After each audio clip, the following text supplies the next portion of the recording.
പ്രിയപ്പെട്ട സുഹൃത്തുക്കളെ, ഞങ്ങളൊക്കെ യുക്തിവാദി പ്രവർത്തനം നടത്തുമ്പോൾ പ്രത്യേകിച്ച് നമ്മൾ ഈ സെമിനാറുകൾ സംഘടിപ്പിക്കുക, പൊതു ചർച്ചകൾ സംഘടിപ്പിക്കുക, സ്ട്രീറ്റിൽ നമ്മൾ ഈ സ്ട്രീറ്റ് ഡയലോഗ്സ് അതായത് ഇപ്പോൾ തെരുവിലെ ചർച്ചകൾ സംഘടിപ്പിക്കുമ്പോൾ പൊതുജനങ്ങളിൽ നിന്ന് കിട്ടുന്ന ഒരു വിമർശനാത്മകപരമായ ഒരു ചോദ്യമാണ്, നിങ്ങൾ എല്ലാം സംഘപരിവാറിന് വേണ്ടി പ്രവർത്തിക്കുകയാണോ എന്നാണ്.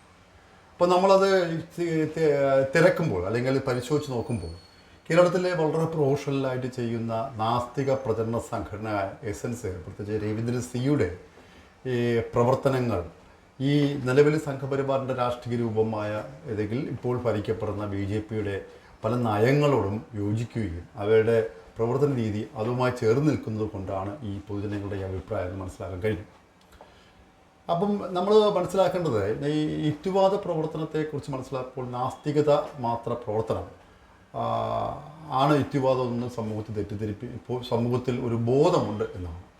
പക്ഷെ യഥാർത്ഥത്തിൽ നാസ്തിക പ്രവർത്തനം എന്ന് പറയുന്നത് ഒറ്റ അനുസരിക്കുന്ന ദൈവം ഇല്ല എന്ന ഒരു കരുതലിന് വേണ്ടിയുള്ള പ്രവർത്തനമാണ്.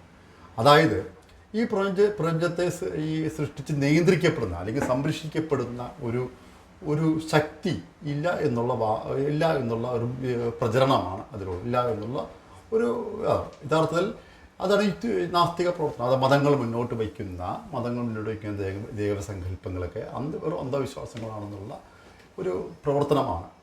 അതാണ് ഈ മാനവിക ഈ നാസ്തികത പ്രചരണത്തിൻ്റെ പ്രധാനപ്പെട്ട വരുന്നത്. അതിൽ തന്നെ അവർക്ക് മാനവികതയോ ജനാധിപത്യം മൂല്യമോ മുന്നോട്ട് വച്ച് പ്രവർത്തിക്കുന്ന ആവശ്യമില്ല എന്നാണ് തോന്നിയിട്ടുള്ളത്. യുക്തിവാദം യഥാർത്ഥത്തിൽ അങ്ങനെയല്ല. എല്ലാ യുക്തിവാദികളും നാസ്തികരായിരിക്കും, പക്ഷേ എല്ലാ നാസ്തികരും യുക്തിവാദികൾ ആവണം എന്നില്ല. ഇപ്പോൾ നാസ്തികർ എന്ന് പറഞ്ഞ സ്ഥലം നോക്കുമ്പം കമ്മ്യൂണിസ്റ്റുകാരെല്ലാം ഭൂരിഭാഗവും നാസ്തികരായിരിക്കും. ബുദ്ധമത വിശ്വാസികൾ നാസ്തികരാണ്. ഇപ്പോൾ ഹിന്ദുത്വവാദികൾ പ്രത്യേകിച്ച് സർവർക്കറൊക്കെ നാസ്തികരാണ്.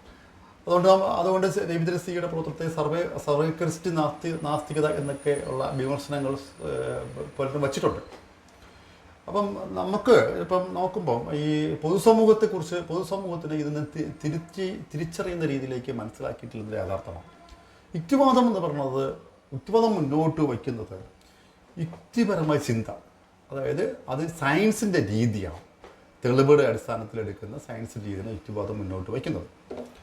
അതായത് ജാതി മത പ്രത്യയശാസ്ത്രങ്ങൾക്ക് അതീതമായി ഈ സ്വന്തമായി ചിന്തിക്കാൻ ധൈര്യപ്പെടുന്ന ഒരു കൂട്ടം ആണ്. അതിനുവേണ്ടി പ്രവർത്തിക്കുകയാണ്. ശാസ്ത്രാവബോധം, മാനവികത, ജനാധിപത്യ ബോധം, അന്വേഷണ ദുരിത, ക്രിട്ടിക്കൽ തിങ്കിങ്, ഏറ്റവും പ്രധാനമാണ് ക്രിട്ടിക്കൽ തിങ്കിങ്, മാനവികത, സ്വതന്ത്ര ചിന്ത എന്നിവ അധിഷ്ഠിതമായി ഒരു പൗരസമൂഹത്തിനായി പ്രവർത്തിക്കുന്ന ഒരു സാമൂഹ്യ ബോധ പ്രവർത്തനമാണ് യഥാർത്ഥത്തിൽ യുക്തിവാദം എന്ന് നമ്മൾ മനസ്സിലാക്കാം. വളരെ ജനാധിപത്യത്തിന് രാഷ്ട്രീയ ലക്ഷ്യം തന്നെ ജനാധിപത്യത്തിന് വേണ്ടിയുള്ള പ്രവർത്തനമാണ്. അതിന് സയൻസിൻ്റെ രീതിയാണ് പലപ്പോഴും ഉപയോഗിക്കുന്നത്. അപ്പോൾ ലോകത്ത് ഈ പറഞ്ഞ മാറ്റങ്ങളെല്ലാം കൊണ്ടുവന്നിട്ടുള്ള ഇത്തരം പ്രക്രിയകളിലൂടെയാണ്. അപ്പോൾ യുക്തിവാദമാണ് യഥാർത്ഥത്തിൽ സമൂഹത്തെ പരുവപ്പെടുത്തിയിരിക്കുന്ന ഒരു പ്രവർത്തനം എന്ന് പറയുന്നത്. അവിടെ നേരത്തെ പറഞ്ഞതുപോലെ ഈ പ്രത്യേകിച്ച് ഈ ഇപ്പം ഈ ഹിന്ദുത്വം അല്ലെങ്കിൽ ഇസ്ലാമിസം, ഈ കമ്മ്യൂണിസം തുടങ്ങിയ ഇസങ്ങൾക്കതീതമായുള്ള പ്രവർത്തനമാണ്. അപ്പം അതിനുപയോഗിക്കുന്ന ടൂൾ എന്നുള്ളത് സയൻസിൻ്റെ രീതിയാണ്. അപ്പോൾ സമൂഹത്തിൽ ഇത് വ്യക്തമായ രീതിയിൽ എഡ്യൂക്കേഷനിൽ മനസ്സിലാക്കാത്തത് കൊണ്ട് മാത്രമാണ് ഇത്തരം നമ്മൾ യുക്തിവാദ പ്രവർത്തകരുടെ ഇത്തരം ചോദ്യങ്ങൾ ഉണ്ടാവുന്നത്.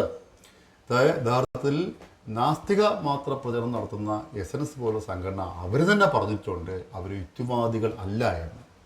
എന്നിട്ടും സമൂഹത്തിൽ ഇത്തരം തെറ്റിദ്ധാരണകൾ ഉണ്ട്. ഇത് മാറേണ്ടതാണ്. അദ്ദേഹത്തിൻ്റെ രവീന്ദ്രൻ സി നടത്തുന്ന പ്രവർത്തനത്തിൽ അദ്ദേഹത്തെ പ്രഭാഷണങ്ങളും അദ്ദേഹത്തിൻ്റെ പ്രസൻറ്റേഷനുകളും അദ്ദേഹത്തിൻ്റെ ലൈവ് വീഡിയോസുകളൊക്കെ പലപ്പോഴും ഈ ഹിന്ദുത്വ സംഘടനയായ പ്രത്യേകിച്ച് ഹിന്ദുത്വത്തിൽ ഊന്നിയുള്ള പല ഇതും ഒരുമിച്ച് കാണാറുണ്ട്. അതുകൊണ്ടാണ് ഇത്തരം വിമർശനങ്ങൾ വയ്ക്കുന്നത്. ഇതിനെ വിമർശനാത്മക മറുപടി പല ആൾക്കാരും പറഞ്ഞിട്ടുണ്ട്. അതുകൊണ്ട് അതൊരു വലതുപക്ഷ ആശയമാണ്. വലതുപക്ഷ ആശയം എന്ന് വെച്ചാൽ അത് പാരമ്പര്യവാദമാണ്. എപ്പോഴും സമൂഹത്തെ പിന്നോട്ട് നയിക്കുന്ന രീതിയാണെന്ന് പലരെ വിമർശിച്ചുകൊണ്ട് ഈ നമ്മൾ യുക്തിവാദ പ്രവർത്തനവും നാസ്തികമാത്ര പ്രവർത്തനം തിരിച്ചറിയേണ്ടതാണ്. യുക്തിവാദമാണ് സമൂഹത്തെ പരുവപ്പെടുത്തുന്നത്. അതിനാൽ ഇത്തരം പ്രവർത്തനങ്ങൾ സമൂഹത്തിന് മുന്നോട്ട് നയിക്കാൻ എല്ലാവരും സഹകരിക്കണമെന്ന് ആവശ്യപ്പെട്ടുകൊണ്ട് നിർത്തുന്നു. നന്ദി.